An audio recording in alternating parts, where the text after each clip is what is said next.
Vamos a ir a la tercera parte, familias firmes, iglesia firme. Nuestros versículos base son Colosenses 3, 12 al 25. Vamos ahora a estudiar el versículo 16 y versículo 17. Esta es la tercera parte. ¿Lo tenemos ahí? Dice el Señor así: la palabra de Cristo more en abundancia en vosotros, enseñándoos y exhortándoos unos a otros en toda sabiduría, cantando con gracia en nuestros corazones al Señor con salmos e himnos y cánticos espirituales.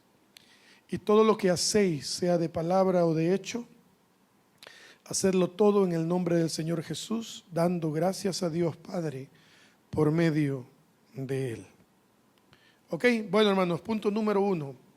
Dice Pablo allí: la palabra habite en abundancia en nosotros. La palabra de Cristo more, ¿verdad? Hermanos, cuando el Salmo 91 dice: el que habita al abrigo del Altísimo, ¿verdad?, morará bajo la sombra del Omnipotente. Yo siempre he dicho, uno no puede llegar a visitar ese lugar. La palabra no dice el que visita, ¿verdad? Dice el que habita al abrigo del Altísimo, morará, vivirá, permanecerá. Y Pablo nos dice, hermanos, que la palabra del Señor, que dice, more en abundancia en nosotros.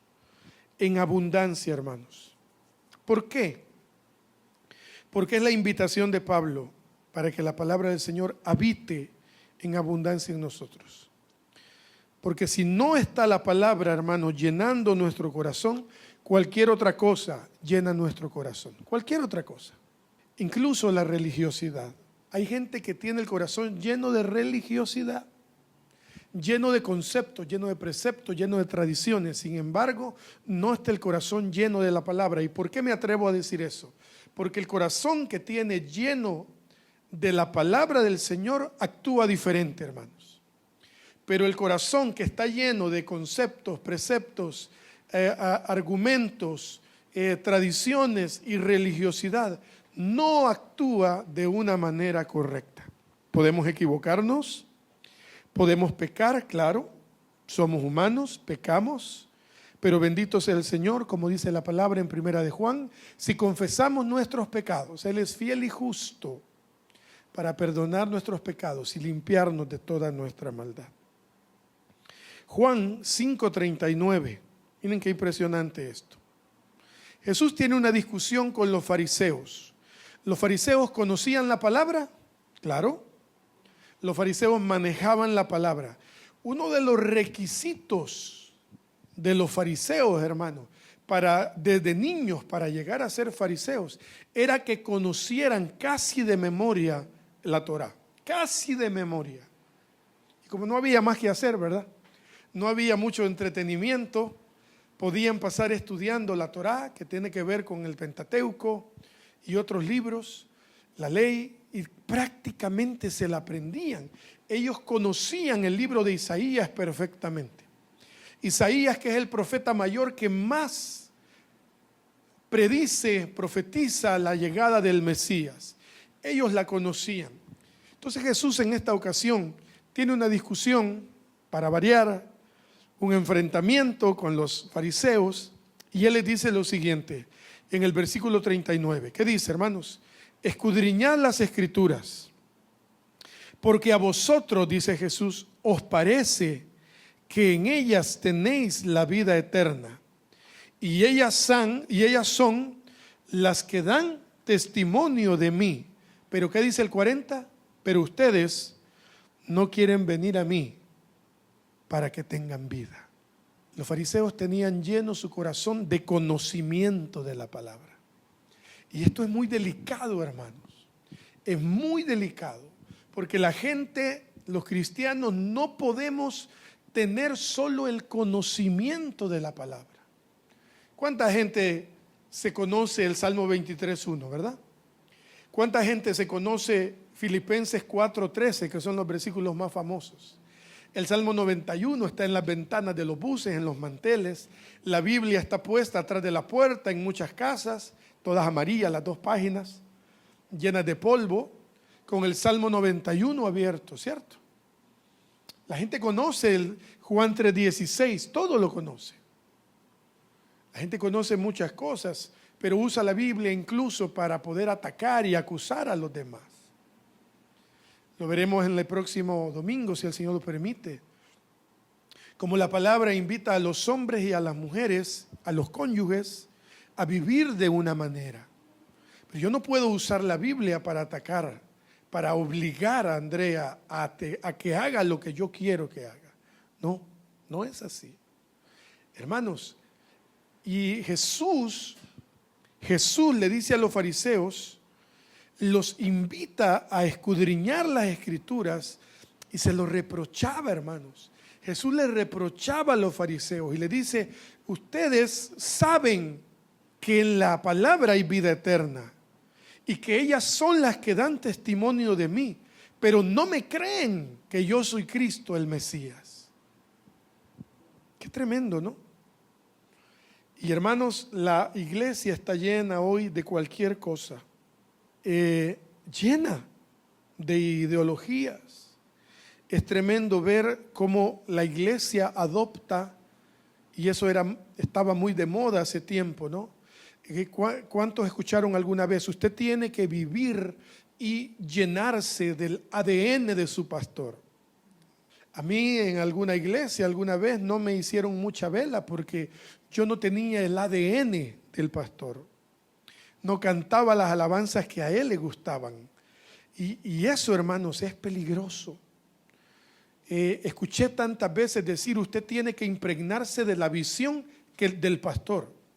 Tiene que impregnarse de la visión y de la misión que Dios le ha dado al pastor.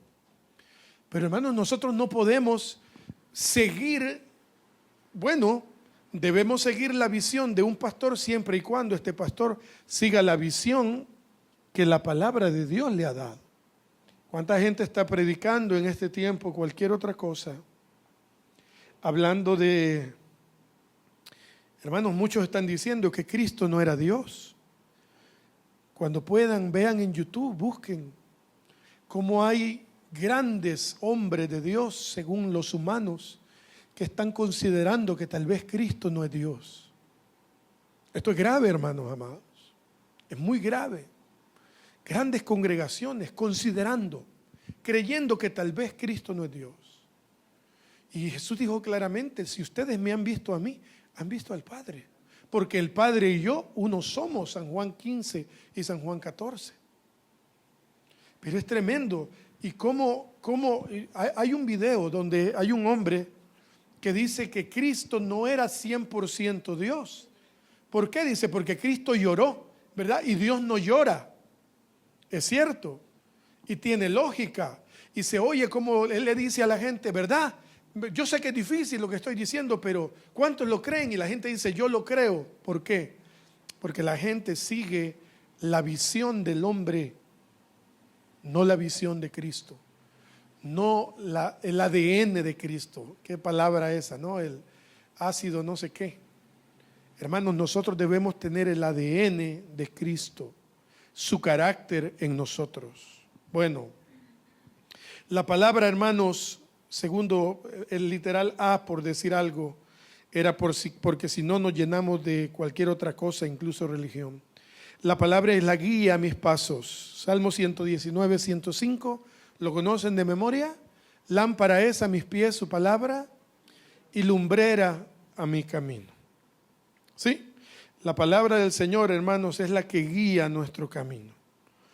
Nosotros debemos buscar consejos, sí, en algunas personas, es verdad, pero hermanos, en la palabra está todo para nuestra vida. Está triste, hay consejo en la palabra. Está solo, hay consejo en la palabra. No sabe qué hacer con sus hijos, hay consejo en la palabra. No sabe qué hacer en el matrimonio, hay consejo en la palabra. No sabe qué hacer en la enfermedad, en el dolor, en la angustia, no quiere congregarse, se ha desanimado. Hermanos, todo está en la palabra del Señor. La palabra del Señor es nuestro mapa, hermanos amados. Es el manual del usuario para nosotros. La palabra del Señor, hermanos, la que Pablo nos dice a nuestra familia, que la palabra abunde, que habite, que abunde en ustedes, es la palabra que es la guía para nuestra vida. Y hermanos, Josué 1:8, también lo conocemos todos, ¿verdad? Nunca se aparte de tu boca este libro. ¿Qué libro, hermanos? La palabra del Señor. Sino que de día y de noche meditarás en él, para que guardes y hagas conforme a lo que en él está escrito, porque entonces, hermanos, harás prosperar tu camino y todo te saldrá bien. En nuestras familias, hermanos, que abunde la palabra. Quizás sus hijos están en una etapa de adolescencia complicada, quizás son jóvenes, no lo sé, o son niños, pero hermanos, si algo tiene que ponerles enfrente es la palabra del Señor. Mientras vivan bajo su techo, hermanos, mientras los hipotes vivan bajo su techo, mientras coman de su comida, y esto no les gusta a los adolescentes, pero hoy no han venido los adolescentes, mientras coman de su comida, mientras usted les pague el colegio, mientras vivan bajo su techo, mientras ellos no paguen casa, hermanos, hay reglas que ustedes deben poner. Y una regla, sugiero yo, debe ser leer la palabra del Señor.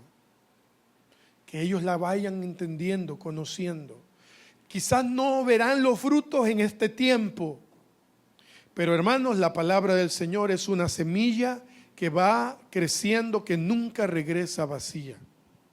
Siémbrenla, hermanos, siémbrenla en su familia, siémbrenla, por favor. Esa es la palabra del Señor.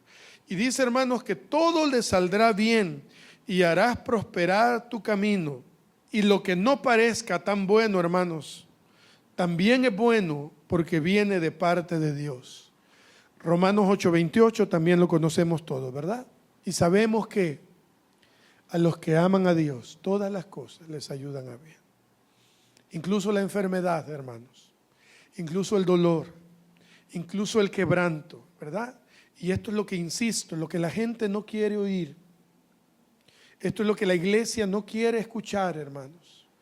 Todo que quisiéramos que todo fuera color de rosa.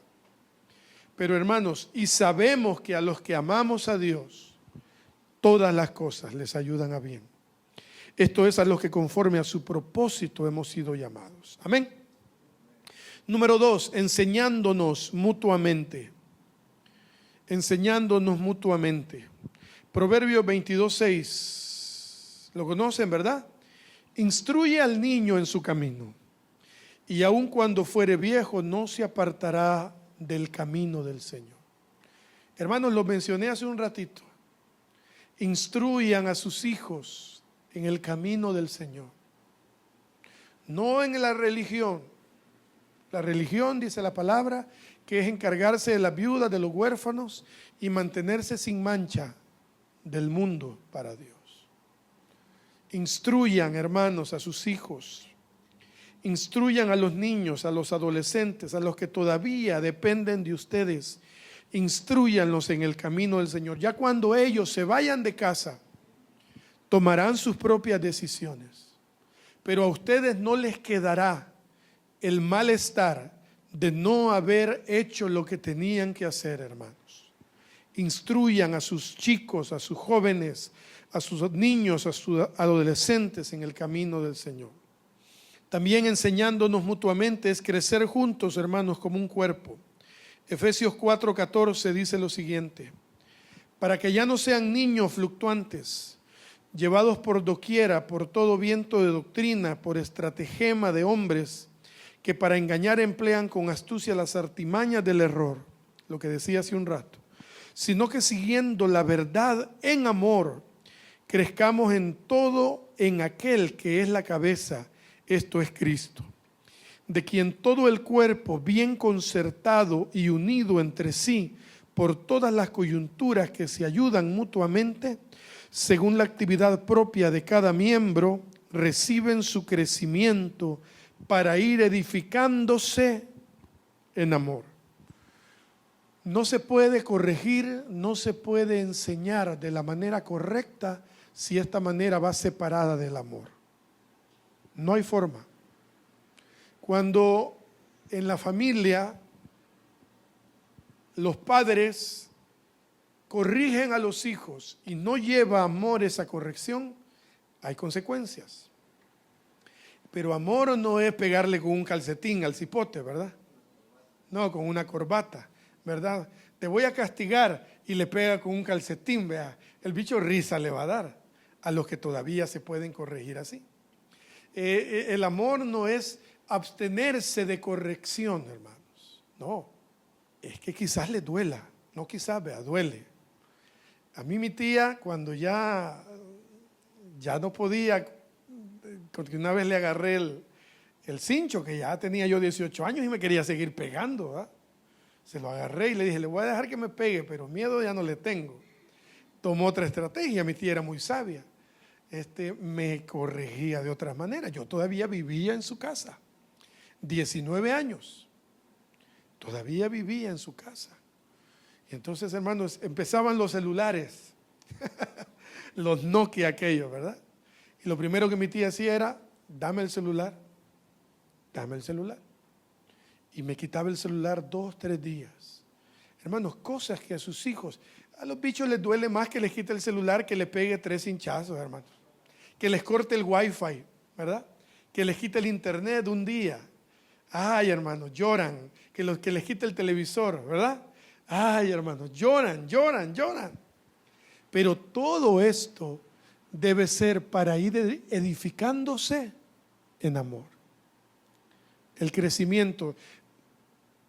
Andrea me decía a mí, cuando te enojas eres demasiado indiferente. Me lo heredó mi tía. Mi tía consideraba que no había peor castigo que el látigo de la indiferencia. Y mi tía, hermanos, era un témpano de hielo. Buenos días, tía. Portaba a mi tía que usted le dijera buenos días. Y ella se jactaba de que era especial siendo indiferente. Con los años y con el conocimiento de la palabra, subrayen eso, uno se llega a dar cuenta que no es la manera correcta. Usted puede molestarse con sus hijos un ratito, no hablarle, espérame, ahorita no, te portaste mal. Pero no puede pasar más de un día o 2 días siendo indiferente. Hermanos, eso no edifica con amor. Eso no edifica el cuerpo que estamos formando, hermanos. Somos un cuerpo en Cristo. Tremendo, ¿verdad? Tremendo. Bueno, ¿qué más? Creciendo en amor. Resalto aquí, creciendo, como puse ahí, juntos en amor. Número 3, exhortándoos. Exhortándonos significa animándonos mutuamente. 2 Corintios 1, 3 y 4. Dice Pablo, bendito sea el Dios y Padre de nuestro Señor Jesucristo, Padre de misericordias y Dios de toda consolación. ¿Van entendiendo, hermanos?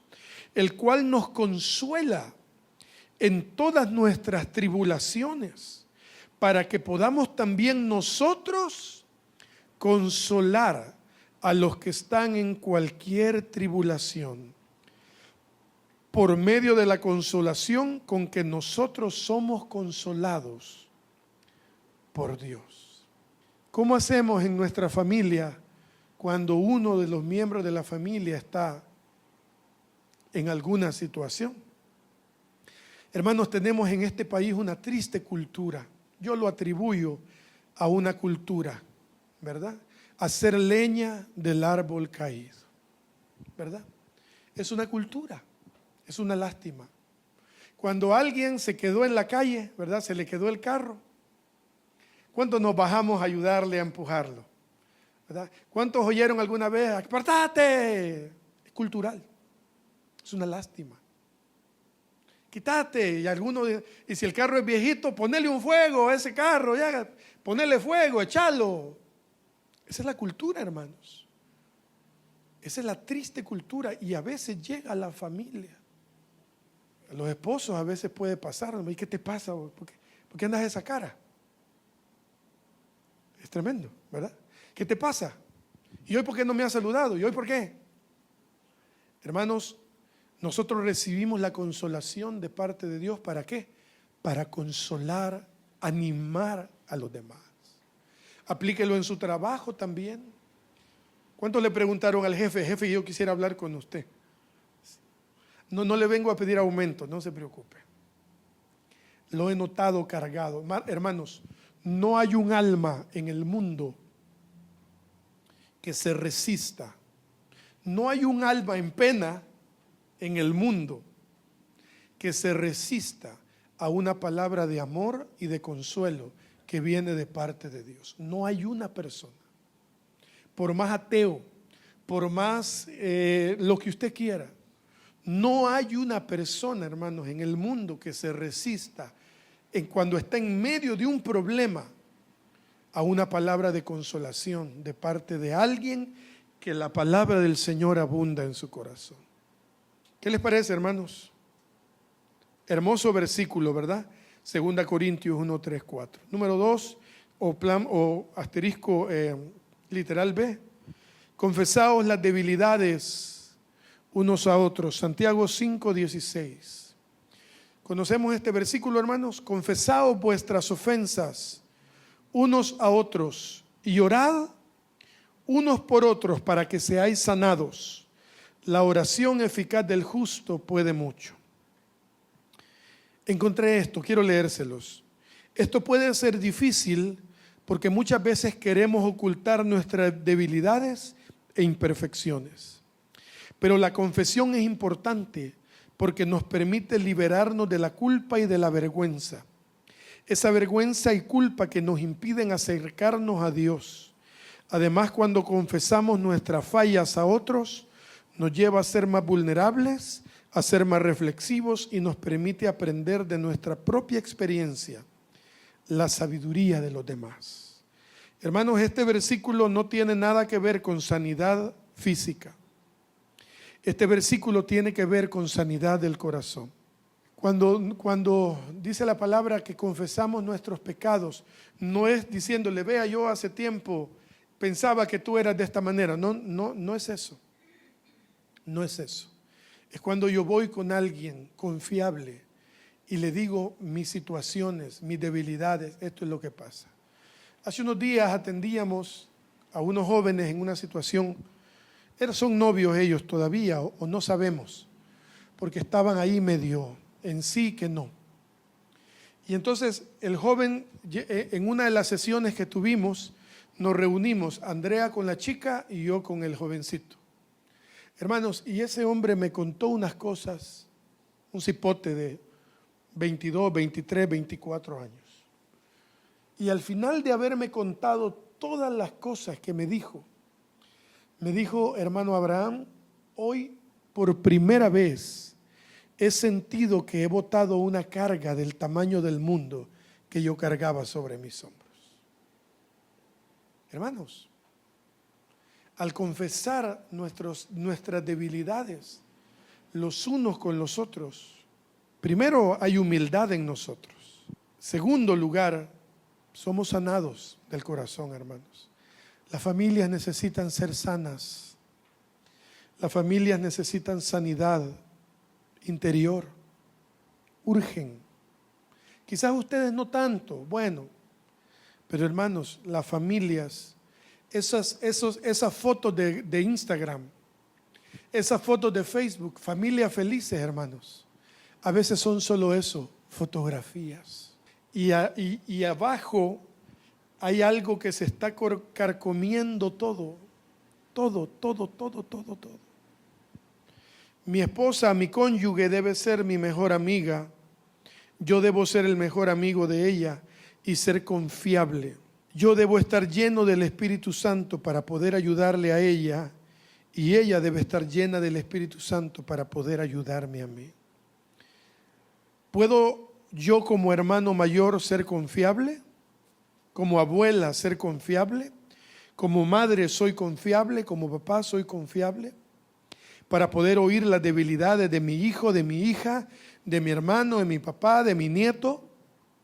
Está claro, hermanos, que en algunos casos se debe buscar ayuda externa, como lo hicieron estos jóvenes. Él es hijo de pastor, pero él no podía confesar todo esto a su papá, por pena, por muchas cosas, pero de todos modos él buscó ayuda, hermanos, en nosotros para poder hablar. Número 4, con sabiduría. ¿Para sabiduría para qué, hermanos? Para poder ayudar en casos leves, medianos y complicados. Y hasta para decirle algunas veces al familiar que tienes que buscar ayuda con alguien más. Hay casos que yo no le puedo contar a Andrea, cosas de mi vida que ella no puede saber y cosas de ella que yo no puedo saber. Pero si son una carga en mi vida, tengo que buscar ayuda con alguien más para poder sacar eso. A alguien con sabiduría, hermanos, como padres, como papás, a ustedes que son padres, les urge tener la sabiduría de Dios siempre presente en sus vidas. Santiago 1:5 dice: y si alguno de vosotros tiene falta de sabiduría, pídala a Dios, el cual da a todos abundantemente y sin reproche, y les será dada. Yo necesité mucha sabiduría los primeros años de casado con Andrea, porque confieso que habían situaciones que yo no hallaba cómo hacer, hermanos. Habían cosas que yo sentía que yo no era suficiente, que yo no era para ella lo que ella esperaba de mí. Pero eso no se logra leyendo horóscopos. No. Solamente se logra con la sabiduría de lo alto que Dios tiene para mí. Pero uno tiene que detectarlo, hermano. Cuando uno está hostigando demasiado con su comportamiento a su esposo, a su esposa. Uno tiene que ser maduro y sabio para entenderlo. Cuando quizás está hostigando mucho a sus hijos. Sus hijos no tienen la culpa de las frustraciones de su trabajo. ¿Lo sabían? No tienen la culpa. Su esposo no tiene la culpa que a las mujeres les venga todos los meses su menstruación. No tenemos la culpa. ¿O sí tenemos la culpa? En todo caso, quien tiene la culpa es Eva, hermanos, hermanas. Reclámenle a ella cuando la vean, si es que nos conocemos en la eternidad. Yo no tengo la culpa de eso. Ella tampoco tiene la culpa, hermanos, de mi frustración en el trabajo. No. Y uno tiene que ser sabio para muchas cosas. Primero, para entender que estoy hostigando mucho a mi cónyuge, con mi comportamiento, con mi indiferencia, con mis palabras, con mi tono. A veces ha sido hasta un conflicto que comer. ¿Qué comemos? Yo no sé, ya no sé. Cuidado, eso daña. Y todo lo que siembro, cosecho.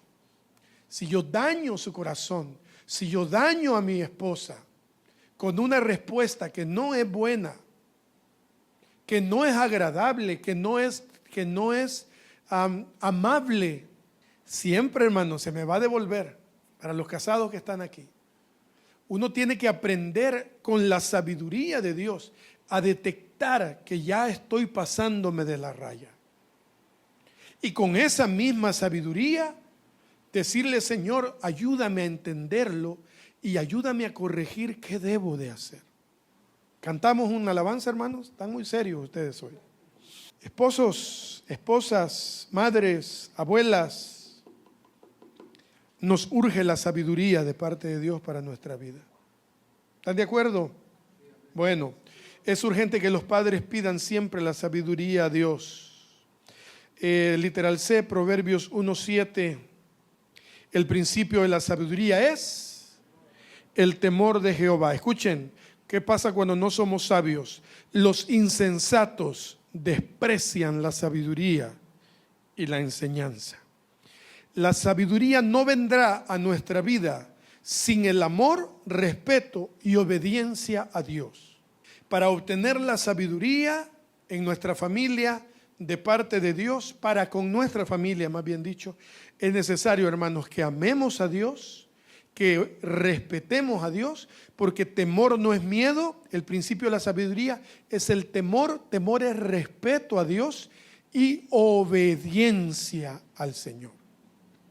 Así que si yo no amo a Dios, si yo no respeto a Dios y si yo no soy obediente a Dios, me voy a pasar la vida pidiendo sabiduría y no la voy a obtener. Punto. ¿Por qué? Porque el principio de la sabiduría es el temor al Señor. Penúltimo, hermanos, cantemos y adoremos con gracia de corazón. Mateo 18:20. Porque donde están 2 o 3 congregados en mi nombre, allí estoy yo en medio de ellos. Sugiero, hermanos, que se haga lo más que se pueda un devocional familiar. Que se lea la palabra con sus hijos. Andrea y yo, hermanos, yo reconozco que yo soy muy haragán para orar. Se los he dicho siempre y no tengo problema con decírselo siempre. Me cuesta mucho. Andrea se compró un libro que se llama El Pan Diario, que está escrito para todo el año. Y cuando yo ya estoy acostado, hermanos, ella siempre me dice, vamos a leer. Está bien. Y que Dios la bendiga a mi esposa maravillosa. Lee ella, ora ella, sí, lo digo con vergüenza. Lee ella, ora ella. Ella lee primero la porción de la palabra, ella lee la porción del pan diario, del librito, ella ora al final. Sí, hermanos, no, me da un poco de pena decírselos, pero es así, porque es lo que ella aprendió de su casa. Hasta donde tengo conocimiento, ellos como familia, todos los días se reunían desde que estaban con hermano Germán, Ceci como hija de hermano Germán y hermana Esperancita. Ellos desde que vinieron a Cristo se reunían con sus 2 hijos y oraban y leían un par de versículos de la palabra y tenían allí un devocional todas las noches. Y cuenta el hermano Germán, no sé si Ceci o Andrea, con el paso del tiempo ellos mismos pedían que se leyera. Hoy no vamos a leer, claro, eran niños. Hermanos amados, en la manera de lo posible, háganlo como esposos. Si tienen hijos, si tienen, no sé, es importante una reunión familiar. ¿Por qué leí lo que leí? Porque donde hay 2 o 3 congregados en su nombre, el Señor ahí está. Y el Salmo 133, lo conocemos de memoria, hermanos. Mirad cuán bueno y delicioso es habitar los hermanos juntos en armonía. Es como el buen aceite sobre la cabeza, que desciende sobre la barba de Aarón, y baja hasta el borde de sus vestiduras, como el rocío de Hermón que desciende sobre los montes de Sión. Porque allí, subrayen hermanos, el 3, la parte B, porque allí envía Jehová bendición y vida eterna. La vida eterna de sus hijos, hermanos, puede depender en gran manera de una reunión que ustedes tengan en las noches con ellos para leer la palabra del Señor. No les den opción. No les den opción, hermanos. Háganlo. No les estoy hablando que hagan una vigilia, ¿verdad? De 6 a 6. No, hermanos.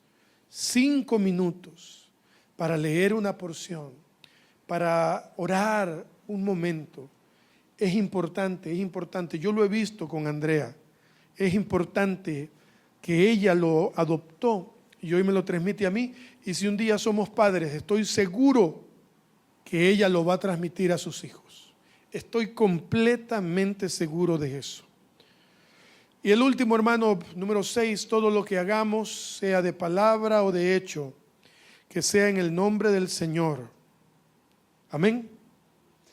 Todo lo que hagamos, servir, la disciplina que ustedes le pongan a sus hijos, el perdón que le otorguen a sus hijos, a su esposo, a su esposa, la misericordia que le otorguen, el cuidado cuando está enfermo, todo eso que hacemos es primeramente por amor a Dios. Porque si yo no tengo a Dios en el primer lugar, cuando mi esposa me falle o cuando yo le falle a ella, le va a ser más difícil perdonarme a mí. Tiene que estar Dios. Por eso Pablo tiene el cuidado de decirnos, y todo lo que hagan, sea de palabra o de hecho, háganlo todo en el nombre del Señor Jesús, dando gracias a Dios Padre por medio de Él. Hermanos, todo lo que hagan, evadir una ofensa, un perdón, una disculpa, servir, tráeme un vaso con agua, acuérdense, todo lo que hagan es primeramente por amor al Señor. Hermanos, cuando la iglesia en general, si algún día la iglesia llegara a entender esto, que hay cosas que hacemos para con la familia o dejamos de hacer, si entendiera la iglesia que primeramente es porque